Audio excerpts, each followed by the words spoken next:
лекциянын темасы Кыргызстанда улут маселесинин чечилиши, Кыргыз мамлекетинин түзүлүшү жана өнүгүшү.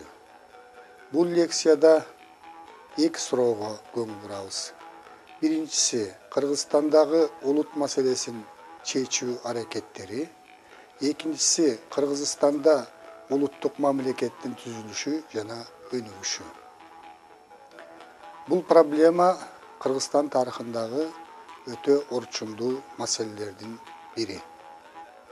Падышачылык Россиядан Совет өкмөтүнө улут маселеси боюнча өтө чоң проблемалар калган. Анткени падышачылык Россия өзүнүн чет жакаларындагы майда элдерди басып алып, аларга колониялык саясат жүргүзгөн. Ошондуктан өзгөчө 19-кылымда Россия элдердин түрмөсү деген атка конгон. Мына ушул маселени чечүү үчүн Совет мамлекети биринчи күндөрдөн тартып эле аракет кыла баштаган.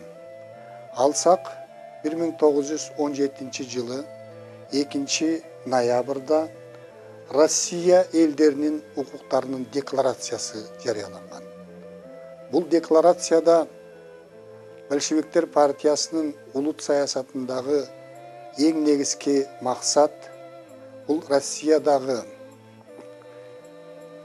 элдердин реалдуу тең укуктуулугун саясий жактан, социалдык жактан, руханий жактан тең укуктуулугун камсыз кылуу деп баса белгиленген.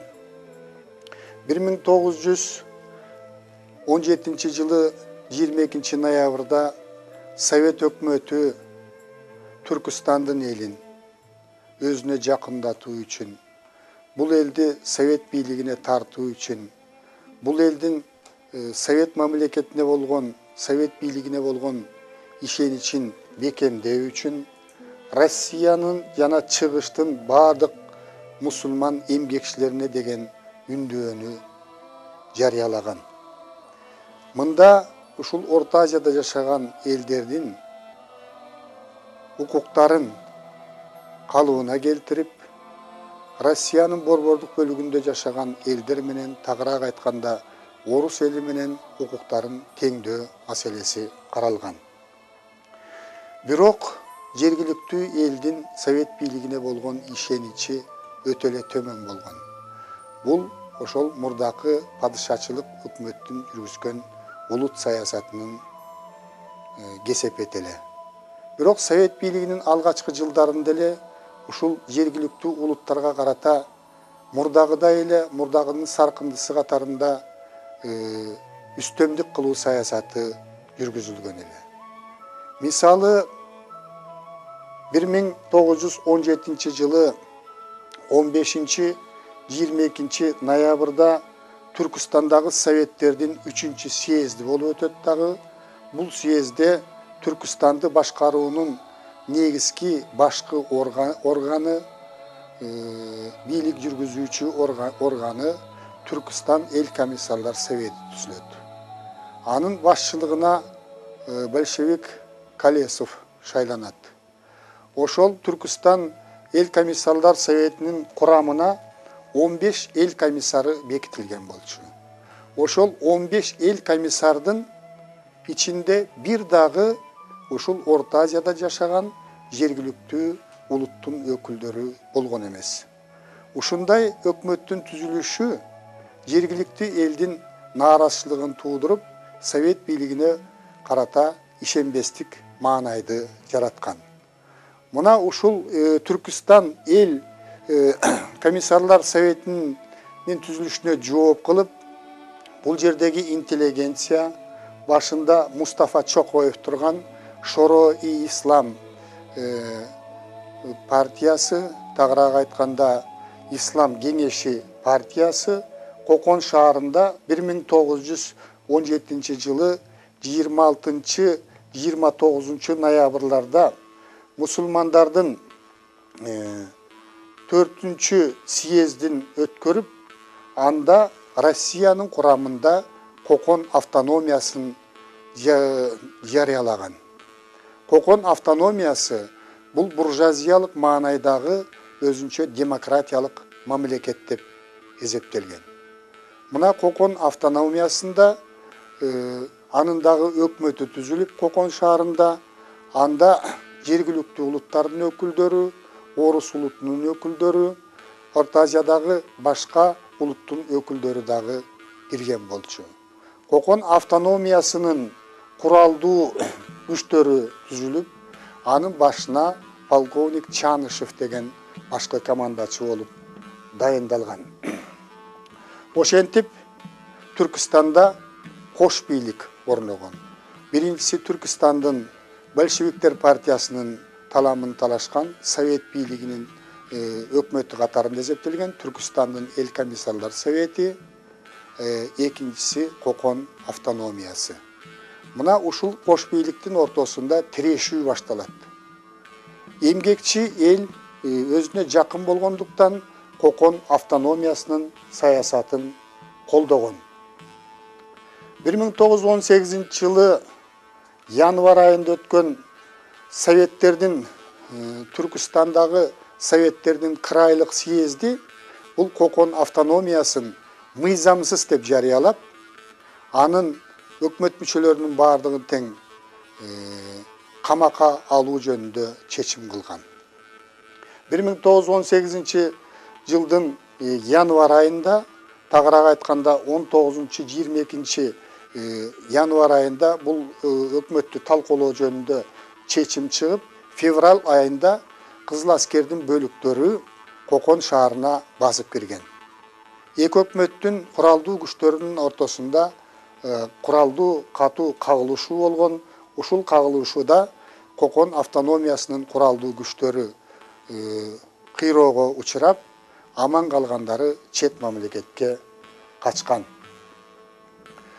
1918 жылы Советтердин бүткүл Россиялык съездинде эмгекчи жана эзилген элдердин укуктарынын декларациясы кабыл алынып, бул боюнча келечектеги Совет мамлекети кандай болот деген маселе талкууланган.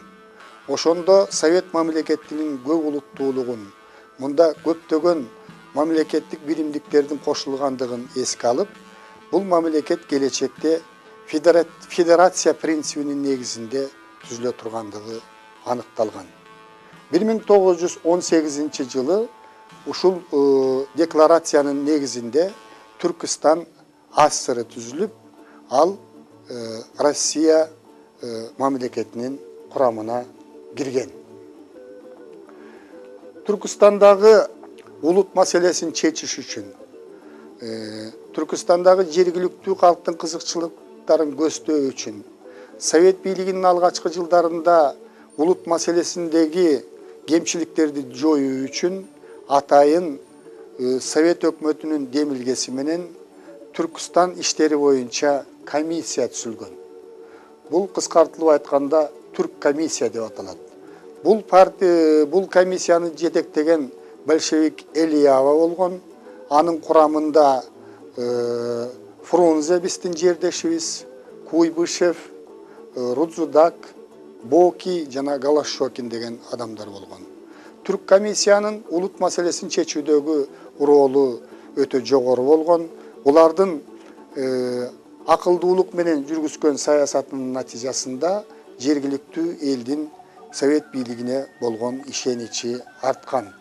Анткени бул комиссия советтик бийлик органдарынын Совет бийлигинин алгачкы жылдар мезгилинде кетирген кемчиликтердин баарын жоюуга аракет кылган, жергиликтүү калкты баспырлаган, аны кемсинткен өкмөт мүчөлөрүн, советтик органдын кызматкерлеринин баарын тең катуу жазалаган, жергиликтүү элди Совет бийлигинин органдарына көбүрөөк тартууга аракет кылган. Ошондой эле Совет бийлигинин алгачкы жылдарында динге карата катуу кызым жазалып, атеисттик катуу саясат жүргүзүлүп, ошол жергиликтүү элдин диний ишенимине көп тескери таасир тийгизген. Түрк комиссиясынын иши боюнча ошол диний кызматкерлерди, динге ишенгендерди куугунтуктоо, аларды басмырлоо токтотулган. Эгерде жергиликтүү элди талап тоной турган болсо, алардын кызыкчылыктарын басмырлай турган болсо, андай адамдарды өлүм жазасына чейин тартууга барган. Мына ошондон кийин бул жерлерде ушул медреселер кайрадан жанданып иштеп, мечиттер дагы өзүнүн иштерин жүргүзө баштаган. Кыргызстандагы улут маселесин чечүүдөгү эң орчундуу маселе 1916 жылдагы улуттук боштондук күрөштүн натыйжасында аны падышачылык Россия тарабынан өтө камкордук менен басылыштын натыйжасында Кытайга качкан кыргыздарды кайра мекенине кайтаруу болгон. Мына ушул багытта Совет өкмөтүнүн жасаган иштерин биз өтө жогору баалап, аны унутпашыбыз керек. Кыргыздардын өз мекенине келүүгө болгон аракети падыша тактан кулаган, тагыраак айтканда 1917 жылдагы февраль революциясынан кийин эле башталган. Бирок ошол падыша тактан кулагандан кийин убактылуу бийликтин буржуазиянын убактылуу бийлиги орноп, убактылуу өкмөттүн функцияларын ошол эле мурдагы падыша өкмөтүнө кызмат кылган чиновниктер, генералдар, аскер кызматындагы адамдар механикалык түрдө эле алмашып аткара баштаган. Ошондуктан алар кыргыздардын бул жака кайтып келишине бардык жагынан тоскоолдук кылып, керек болсо кайтып келаткан кыргыздардын алдын тозуп, аларга ок аткан учурлар болгон. Ушул жерден белгилей кете турган нерсе убактылуу өкмөттүн башчысы Керенскийдин кыргыздардын 16 жылдагы көтөрүлүшүнө карата мамилеси. Керенский убактылуу өкмөттүн башына келе элек мезгилде мамлекеттик думада депутат болуп фракция жетектеген. Ошол 1916 жылдагы Кыргызстандагы көтөрүлүш өзгөчө аны өтө жырткычтык менен басылып жаткандыгы жөнүндө кабардар болуп, өзү дагы ушул Түркистанга келип кеткен. Мындан кеткенден кийин ошол көтөрүлүшкө чыккан элди өтө жырткычтык менен басып аткандыгы жөнүндө мамлекеттик думада атайын доклад жасап, мындай жырткычтыкты токтотуу жөнүндө катуу маселе койгон. Бул жерден ушул Керенскийдин ушул 16 жылдагы көтөрүлүш аны басуу жөнүндөгү падыша өкмөтүнүн саясатын сынга алгандыгын ар дайым эске алышыбыз керек. 1918 жылы июлда Жетису областында атайы качкын кыргыздарды өзүнүн мекенине кайтаруу жөнүндө комиссия түзүлгөн. Бул комиссиянын максаты ошол Кытайга барып, кыргыздардын арасында түшүндүрүү иштерин жүргүзүп, Совет мамлекети кыргыздарды кайра кайтарууга болгон мүмкүнчүлүктөрүн жумшап айткандыгын, эгерде бул жака келгенде аларга кайра өздөрүнүн жерлери кайтарып берилерин, аларга айдоо аянттары бөлүнүп берилерин, аларга акчалай жардам көрсөтүлөрү жөнүндө түшүндүрүү иштерин жүргүзүү милдети жүктөлгөн. Бул комиссия Кытайга барып, качкын кыргыздарды кайра кайтаруу жөнүндө бир топ иштерди аткарган. Кыргыздардын бир бөлүгү ошол мезгилде турмуштун айынан кулдукка дагы сатылып кеткен. Ошол кулдукка сатылган кыргыздарды кайра сатып алып, ушул өзүнүн мекенине кайтаруу иштери жүргүзүлгөн. Ошол качкын кыргыздар бул Кыргызстанга келген мезгилде аларды турак жай менен камсыз кылууга, өзгөчө колдон келишинче боз үйлөр менен камсыз кылууга, эгерде болсо курулуш материалдары менен камсыз кылууга, кайтып келген кыргыздарга колдон келишинче саан уй, майда жандык бөлүп берүүгө аракеттер жасалган. Мисалы, Жетису областынын чечими боюнча Токмокто түзүлгөн качкындарды кайтаруу, качкындарды жайгаштыруу боюнча комитетке 100 000 сом акча ошол качкын кыргыздарга тамак аш уюштуруу үчүн бөлүнгөн. Мындай комитеттер айыл кыштактарда дагы түзүлгөн. Жалпысынан алганда качкын кыргыздарды Кыргызстанга кайтарып келүү үчүн Совет өкмөтү тарабынан 100 миллион рубль акча бөлүнгөн. Совет мамлекетинин кыргыздарды өзүнүн мекенине кайтаруу боюнча бул иштерин эч убакта унутууга болбойт.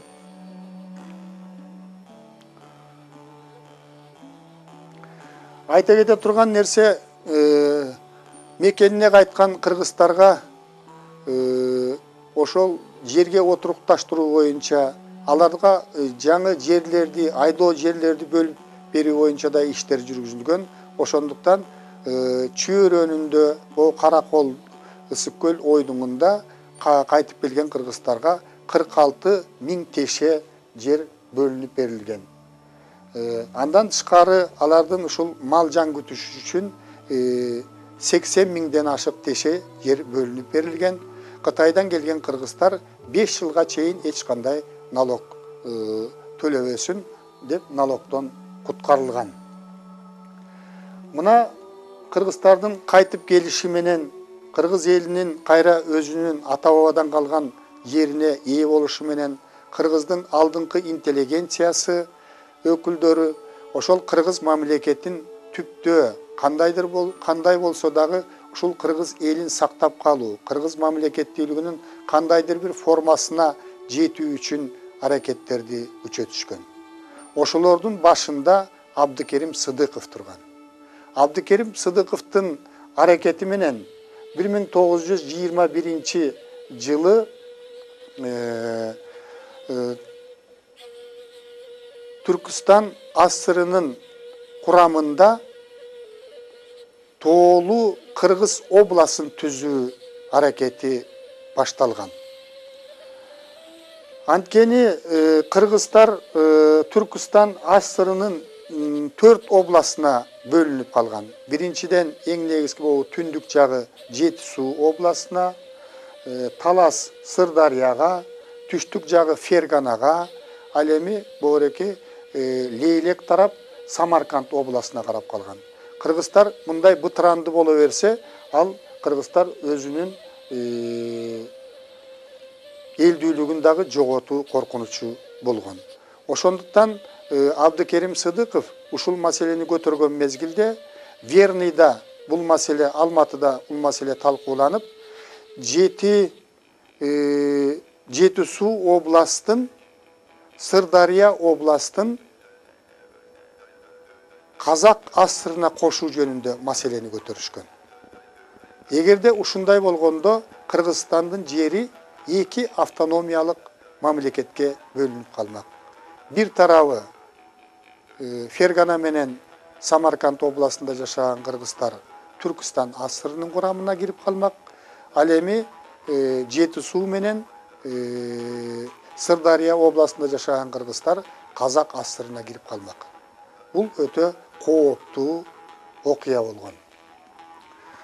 Мына ошондой болгон учурда Кыргызстандын алдыңкы интеллигенциясы Абдыкерим Сыдыков, Жусуп Абдрахманов, Ишеналы Арабаев кандай болгон күндө дагы, кандай формада болсо дагы Кыргызстандын бир бөлүгүн ошол түндүк жагын өзүнчө мамлекеттик статуска ээ кылып, өзүнчө бөлүп чыгууга аракет кылган. Ошо кишилердин аракетинин натыйжасында 1922 жылы 25 мартта Түркістан асырынын курамында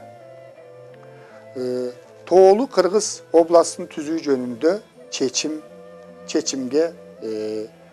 кабыл алынып, бул ишти аткаруу үчүн 1922 жылы 4 июлда съезд өткөрүлмөк болот.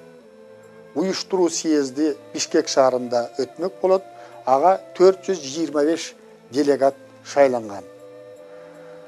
Мына ошол съезд өзүнүн ишин баштаган мезгилде кыргыздардын өзүнчө мамлекеттүүлүккө ээ болушун каалабаган адамдар, анын ичинде Кудай Кулов деген адам, Kırgızdardын özünчө мамлекет болуп кетишин Казакстандын айрым бир интеллигенттери да каалаган эмес.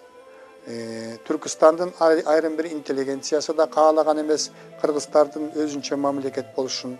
Алар мүмкүн болушунча бул ишти токтотууга аракет кылышып, Сталинге чейин кабарлашкан. Съез өзүнүн ишин баштаганда эле Сталин тараптан